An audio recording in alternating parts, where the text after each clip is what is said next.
पिंपरी चिंचवड महानगरपालिका निवडणूक 2026चा जो काही निवडणूक प्रक्रिया कार्यक्रम होता तो पूर्णपणे झालेला आहे। मतदान झालं, मतमोजणी झाली, विजयी उमेदवार ठरले आणि काही निसटत्या पराभवाने काही पराजित उमेदवार देखील आहेत। त्यांच्या देखील भावना आपण जाणून घेणार आहोत आणि विजयी ठरलेले जे उमेदवार आहेत सभागृहामध्ये ज्या त्या प्रभागाचे जे नेतृत्व करणारे नगरसेवक आहेत त्यांच्या देखील आपण प्रतिक्रिया जाणून घेणार आहोत। प्रभाग क्रमांक 23 आणि 24 हा थेरगाव मध्ये येतो। प्रभाग क्रमांक 23 आणि 24च्या लोकप्रतिनिधींच्या भावना आपण जाणून घेतोय सांगावाच्या माध्यमातून। प्रभाग क्रमांक 23 मधून अ गटातून लढलेल्या भारतीय जनता पार्टीकडून सौ मनीषाताई प्रमोद पवार ह्या विजयी ठरलेल्या आहेत। त्यांची प्रतिक्रिया देखील आपण जाणून घेणार आहोत। पण त्यांच्याबद्दल सांगायचं झालं तर प्रभाग क्रमांक 23च्या मतमोजणीच्या एकूण 10 फेऱ्या झाल्या। याही एखाद दुसरी फेरी वगळता 10च्या 10 फेऱ्यांमध्ये मनीषाताई प्रमोद पवार यांनी आघाडी घेत भरघोष मताधिक्याने विजय खेचून आणलेला आहे। पुन्हा एकदा त्या भारतीय जनता पार्टीकडून थेरगावातील प्रभाग क्रमांक 23चं नेतृत्व करत आहेत त्या पुन्हा एकदा नगरसेविका झालेल्या आहेत। त्यांच्या प्रतिक्रिया देखील आपण जाणून घेऊयात।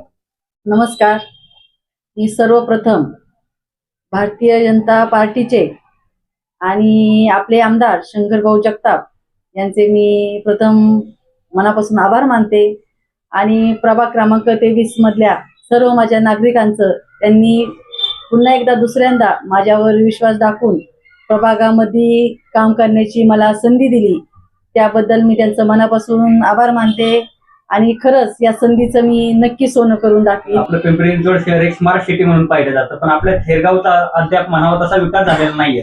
तर एक स्मार्ट विजन आपलं काय असेल यापुढे? आम्ही तसं विजन आमचं आखून ठेवलेलं आहे। जे अभिषेक भाऊ बारणे असतील, तानाजी भाऊ बारणे असतील, की ते तुम्हाला नक्कीच मी बोलण्यामधून तर दाखवणार नाहीये, पण नक्की मी काम करून दाखवेन तुम्हाला। जे आमचं विजन आहे ते तुम्हाला थोड्या दिवसातच तुम्हाला कळेल। कालच्या रिझल्ट मध्ये 10 फेऱ्या झाल्या आपल्या प्रभाग क्रमांक 23च्या। एखाद दुसरी फेरी सोडली तर प्रभाग 24 आणि 23चा विचार केला तर सातत्याने लीड मध्ये असणाऱ्या फेऱ्या तुमच्या होत्या, काय सांगा?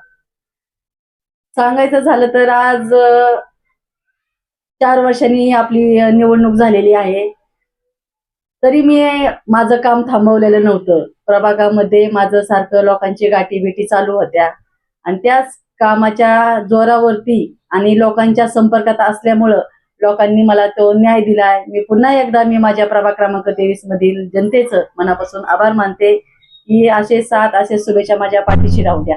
जो आपल्या प्रभाग 23 मध्ये असेल किंवा थेरगाव प्रभागात असेल, जो सर्वात मोठा मुद्दा आहे तो आहे प्राधिकरण ग्रस्तांचा। तर आता आपल्याला पुन्हा एकदा सूत्र हाती आलेले आहेत, तर आपण त्या प्राधिकरणग्रस्त नागरिकांना काय सांगाल आणि ते सोडवण्यासाठी आपण काय प्रयत्न करणार? जेव्हा प्रचाराच्या वेळेस आपले बावनकुळे साहेब आले होते त्यावेळेस आम्ही सभेमध्ये नागरिकांनी त्यांना तो प्रश्न विचारला होता आणि त्यांच्या हातानेच ते काम होणार आहे आपलं जे प्रॉपर्टी कार्ड आहे। आणि नक्कीच आम्ही प्रयत्न करू। आमचे आमदार भाऊ असतील त्यांनी सुद्धा विधानसभेमध्ये प्रश्न मांडला होता आणि नक्की ते लोकांना प्रॉपर्टी कार्ड देण्यासाठी आम्ही प्रयत्न 100% करणार।